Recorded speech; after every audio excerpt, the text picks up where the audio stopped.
boys.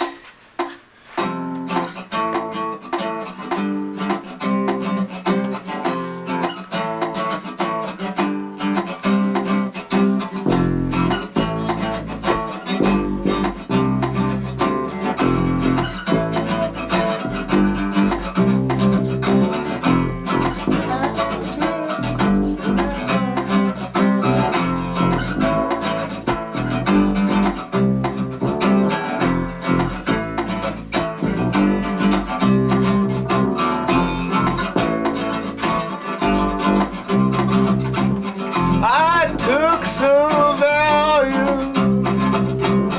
I took some value. I took some value. I took some value.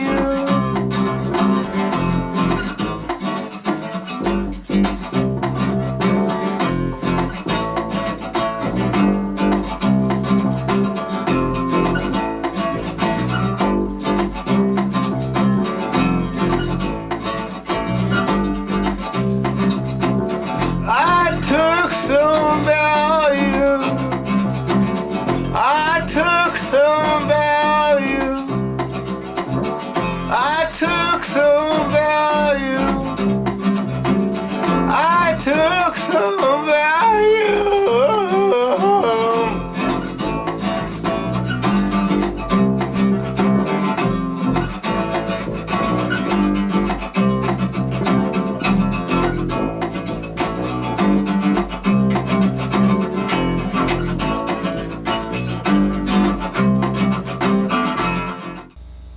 What up, Tucson, Arizona? This is the Call Me Crazy Show, episode 127. Very glad to be here. But first things first, I want to thank T-Triple-C for making the show possible, and Marty for making the Call Me Crazy Show possible. We all know who he is from the end of television.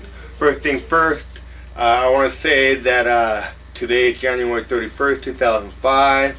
It's my 7th year of the Call Me Crazy Show. And normally I talk about what's going on in the news. Okay, first thing I want to talk about is today is the first day of the Michael Jackson, let's say, trial of the century.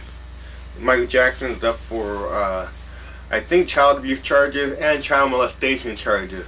But this morning I was watching Good Morning America with Diane Sawyer.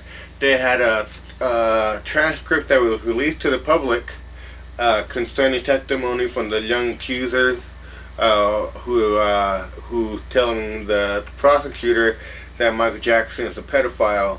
And what we read and saw on this videotape today, and what I saw, was very, very convincing. But then again, I'm not the jury and I'm not the judge.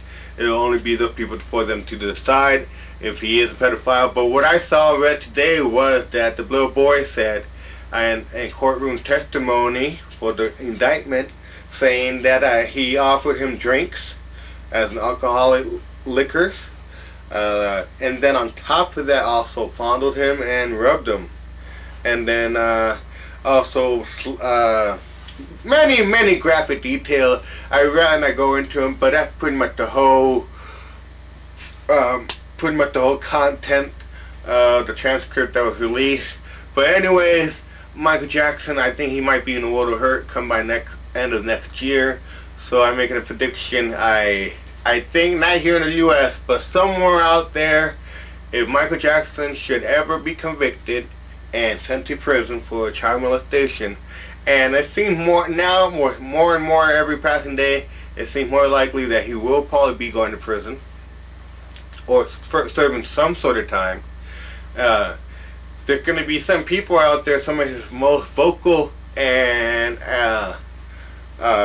very grateful fans of Michael Jackson. They're going to take things into their own hands, and they might do an assault on Precinct 13 on the sheriff department where they're holding Michael Jackson. They will convict him. Or I think they're going to be like, I hate to say it, but there are going to be some people who are going to choose the other way out, and they're going to be doing a mass suicide somewhere. I don't know where, but there's so many crazy people who dearly love Michael Jackson. They're going to be so heartbroken to know that Michael Jackson's going to be sent to prison they're going to end up taking up their own lives. So that's my 2-bit commentary on that. Second thing I want to talk about, George W. Bush is still in office, so the world is still in a terrible shape. And as of 2 days ago, or several days ago, the U.S. casualty in the Iraqi war, or Gulf War II, is 1,400 casualties and over 10,000 wounded. And I can pray for all those armed services, men and women who are protecting our flag and our freedom, and pretty much spreading democracy all over the world for the sake of Earth and for the sake for mankind. But God bless all those single soldier men and women who are fighting for our freedom. But now it's getting to a point now, March is coming up in 05, now it's going to be 2 years now that we've been in Iraq, and there's no signs of letting up for the violence that's coming thanks to the insurgency that's risen up in the cities of Baghdad and Fallujah and several other cities. But the point is, yesterday, Sunday, October 30th, yesterday, January 30th, was the first election, free election, democratic election in Iraq held in over 50 years. So that is an accomplishment in itself, but it still seems kind of far-fetched why we're over there still, you know. So I'll talk more about that right now. I won't be able to talk more about it later, but I'll get back to it. Third thing I want to talk about is the Eagles and the Patriots are in the Super Bowl, and by the time you see this, I think they might have played, but I'm hoping the Eagles, excuse me, I'm hoping the Eagles win. I love the Patriots, but I love the Eagles even more. I remember when they played the Raiders back in 1980, the 1981 Super Bowl, when Jim Plunkett took the Raiders to the Super Bowl and beat the Eagles. So I remember that game. So I hope the Eagles are hopefully going to be able to tackle down New England Patriots. Patriots already have a couple of Super Bowl titles. Let the Philadelphia Eagles have one title of their own. And the third thing I want to talk about is 1 month after the tsunami hit in Southeast Asia and parts of Asia, people are still sick and people are still being recovered. But now it seems like it's getting back to normal, and hopefully this year they won't have too much chaos. But we'll all have to wait and see. And then also I want to talk about that the Revenge of the Sith, Episode 3, or the Star Wars trilogy, will be finally hitting the silver screen May 25th. So I'll let you know more about that. Until then, I have to take off. I have things to do. But there's one more thing I wanted to say. Let's see. Hopefully, for all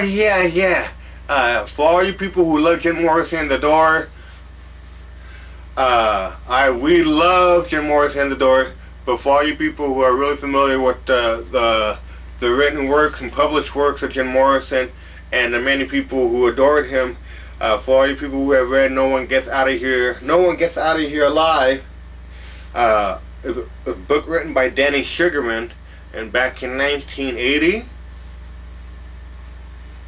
I think, 79, I think, maybe, I'm not really sure. But I had that book, he has that book, Marty has that book. But we read it so many times back when we were young kids. But to know that the guy who wrote that, Danny Sugarman, was a teenager, get the kid, when he used to hang out with Jim Morrison and the band up in Los Angeles at the record label offices. And he got to know Jim Morrison really well, and they got to be real good friends. So imagine, like, you get 14, 13, 15 years old and you're hanging out with Jim Morrison. You know, so imagine that. But he ended up writing the biography of Jim Morrison. It's a great book. You should pick it up. And maybe next week I'll read some excerpts of it, maybe. I think I might just do that. We did do some Jim Morrison poetry last time, but we'll try to do something Jim Morrison for this year. Okay, and then last thing I want to talk about, another prediction is that I don't have no predictions. Okay, I gotta take off, but you have a good day.